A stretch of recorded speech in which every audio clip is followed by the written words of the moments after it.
গোলাপগঞ্জত সমজিলা আয়ুক্তৰ কাৰ্যালয় সন্মুখত ঐতিহাসিক পৃথক কমতাপুৰ আৰু জনজাতিকৰণৰ দাবীত ৩ ঘণ্টীয়া অৱস্থান ধৰ্মঘট। পৃথক কমতাপুৰ আৰু জনজাতিকৰণৰ দাবীত এই প্ৰতিবাদী কাৰ্যসূচী ৰূপায়ণ কৰে ধুবুৰী জিলা আক্ৰাছু চিলাৰায় সেনা আৰু কোচ ৰাজবংশী মহিলা সমিতিৰ যৌথ উদ্যোগত কোচ ৰাজবংশী ছাত্ৰ সন্থাৰ নেতাকৰ্মীয়ে। এই কাৰ্যসূচীত ধুবুৰী জিলা আক্ৰাছুৰ সভাপতি মুকুল ৰায় উপস্থিত থাকে আৰু লগতে জিলা সম্পাদক দীপক কুমাৰ ৰায়, চিলাৰায় সেনাৰ সেনাধ্যক্ষ জিশুকেশ ৰায়, কোচ ৰাজবংশী মহিলা সমিতিৰ সভানেত্ৰী পাৰুল ৰায়, সম্পাদিকা লিপিকা ৰায়, কেন্দ্ৰীয় সমিতিৰ সহ সম্পাদক দুলেশ্বৰ ৰায়, লগতে আক্ৰাছুৰ সদস্য আৰু কৰ্মবৃন্দসকল। গোলাপগঞ্জ সমজিলা আয়ুক্তৰ জৰিয়তে সংগঠনটোৱে অসমৰ মুখ্যমন্ত্ৰী ডক্টৰ হিমন্ত বিশ্ব শৰ্মা, ভাৰতৰ প্ৰধানমন্ত্ৰী নৰেন্দ্ৰ মোদী আৰু কেন্দ্ৰীয় জনজাতি পৰিক্ৰমা মন্ত্ৰী জুৱেল ওৰামৰ স্মাৰক পত্ৰ দিয়ে। ইয়াৰ উপৰিও সংগঠনটোৱে শাসনাধীষ্ঠ কেন্দ্ৰীয় তথা ৰাজ্য চৰকাৰখনক বহু কটু ভাষাৰে সমালোচনা কৰা পৰিলক্ষিত হৈছে। গোলাপগঞ্জ আক্ৰাছুৰ ৩ ঘণ্টীয়া অৱস্থান ধৰ্মঘট। গোলাপগঞ্জ সমজিলা আয়ুক্ত কাৰ্যালয়ৰ সন্মুখত এই ৩ ঘণ্টীয়া অৱস্থান ধৰ্মঘট।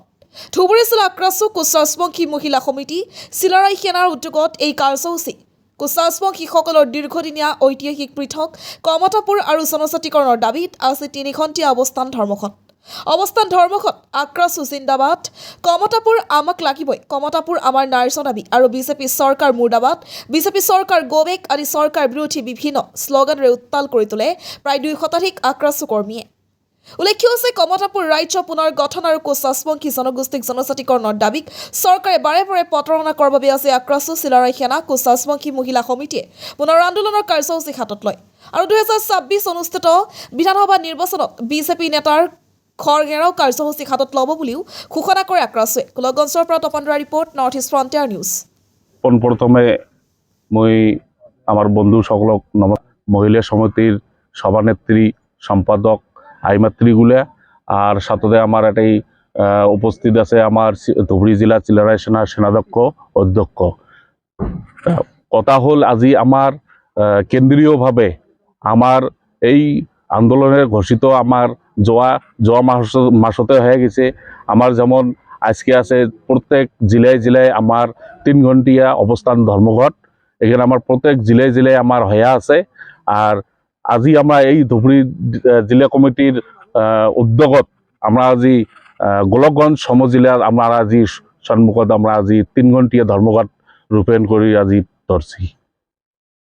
এই রূপায়ণের দ্বারা আর বন্ধুগুলা তোমার এই নিউজ চ্যানেলের যোগেদি আমরা একটাই আবেদন, আমার একটাই নিবেদন আমার অসম সরকার শ্রী হেমন্ত বিশ্ব শর্মা ডাঙরিয়াক যে আমার এতদিন থাকিয়ে আমার লাঞ্ছনা বালছনা কষ্ট দিয়া তোমরা আমার এত আন্দোলন করি আছি, তাও আমার সাধারণ আমার জনজাতিকরণটাই দিবে লাগছে না। এটাই আমরা হেমন্ত সরকার সাথে আমরা সঙ্গে নি এই আন্দোলনের জড়িত দিবের চাই। আমরা আগন্তুক দিনত যদি আমার এই জনজাতিকরণ আমার ২০২৬ সনের ইলেকশনের আগ মুহূর্তত না হয়, তাহলে আমরা ভয়ঙ্কর আন্দোলন গড়ি তুলব। এটা আমরা এই নিউজ চ্যানেলের জড়িত সক্রিয় নিয়ে আমরা আক্রাছুয়ে আজি বিগত দিন ধরিয়ে কমতাপুর রাজ্য জনগোষ্ঠী জনজাতিকরণ তার সাথে আমার ভাষাটা আমার যেটা কিছু জানার জন্য বারে বারে আন্দোলন করিয়েছিল, কিন্তু এইখান বিজেপি সরকার যে ফাঁকিবাজ সরকার বারে বারে প্রমাণ দেখে আছে। আসলে এইখান সরকার যে জনগোষ্ঠী বলে কয়, এইখান খিলঞ্জি জনগোষ্ঠী বলে কয়, খিলঞ্জি ভূমিপুত্রের কথা কিন্তু বাস্তবত দেখা যায় খিলঞ্জি ভূমিপুত্র ওখানে কিছু কামত লাগায় না ইতিমধ্যে। মানে হিমন্ত বিশ্ব সরকার আসলে মিসুলীয় সরকার। এর আগত আমার যেটা 1996 নরেন্দ্র মোদী ভয়ত আসি গেছিল, নরেন্দ্র মোদী বারে কয়েছিল যে আসাম গভর্নমেন্ট আর সেন্ট্রাল গভর্নমেন্ট যদি বিজেপি সরকার আহে আমার ৩ মাসের ভিতৰত জনগোষ্ঠী জনজাতিকরণ বলে ঘোষণা করেছিল, কিন্তু বাস্তব ক্ষেত্রে সেটা দেখা না যায়।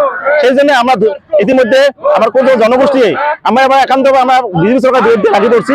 কারণ কি অনাগত দিনত আমার জনজাতিকরণ না করে অনাগত দিন আমার এর আগত আমরা বিভিন্ন আন্দোলন কয়ে গেছি। আসলে বাস্তবতা এইবার আমরা কয়ে যাচ্ছি একটাই যে বিজেপি হাতে জনগোষ্ঠী বাঁচাও পাই, বিশেষ করে কোন জনগোষ্ঠীতে বিষয় মানে মাটির বিষয় দিলে একটা চক্র চলে যে অত্যন্ত ভয়ানক হবে। এটা আমরা ওয়ারেন্টি দিয়ে দিই। কথা কইছে এটা একটা পরিতাপের বিষয়। ইতিমধ্যে আমার কেন্দ্রীয় আকর্ষিত ঘোষিত কার্যসূচির মতে আমার ইতিমধ্যে 28 নভেম্বর তারিখে ঐতিহাসিক পৃথক ক্ষমতাপুর রাজ্য আর জনজাতিকরণের আর আমার যে অষ্টম অনুষ্ঠিত আমার ভাষা স্বীকৃতি পাবো লাগে তার কারণে ইতিমধ্যে কেন্দ্রীয় আকর্ষিত ঘোষিত কার্যসূচি ঘোষণা করেছে। সেই পরিপ্রেক্ষিতে ধুবড়ী জেলা আক্রান্ত জেলা উপজেলার মহিলা সমিতির যৌথ উদ্যোগত আজি আমার অসমৰ জিলা গোলকগঞ্জের আয়ুক্তৰ কাৰ্যালয়ৰ সন্মুখত আমি 3 ঘণ্টা অবস্থান ধর্মঘট আমি পালন করে আছো। ইতিমধ্যে আপনাদের কোৱা কথা ধরে যে আমি 32-33 বছর ধরে ঐতিহাসিক পৃথক ক্ষমতাপুর রাজ্যের জনজাতিকরণ দাবি বিভিন্নভাবে আমি আন্দোলন করে যাই আছো, কিন্তু কোনো এখন সরকার আমাকে গুরুত্ব দিয়ে নাই। গতিকে আমি এবার ফোনবন্দি লেছি যে ইতিমধ্যে কেন্দ্রীয় আকর্ষে বহু ধরনের আমার কার্যসূচি ঘোষণা করেছে। গতিকে আমার 6 ডিসেম্বর তারিখে যে সমতল হয়ে গেছে, আজ 28 নভেম্বর তারিখে ইতিমধ্যে আমার যে 3 ঘণ্টা অবস্থান ধর্মঘট গোলকগঞ্জ সমজেলা কার্যালয় সন্মুখত। ইতিমধ্যে যদি আমার অসম সরকারের কেন্দ্রীয় সরকারে আমার খোঁজ রাজবংশী জনগোষ্ঠীর ঐতিহ্যপূর্ণ একটা জনগোষ্ঠী এই জনগোষ্ঠীর আবেগ অনুভূতির কথা বুঝি না পায়। তেনেহলে 2015 আমি 15 বছর যেনেকৈ কংগ্রেস শাসন করেছিল, যেনেকৈ কংগ্রেস নেতৃত্ব সরকারখন আমি বহুমতে প্রায় সক্ষম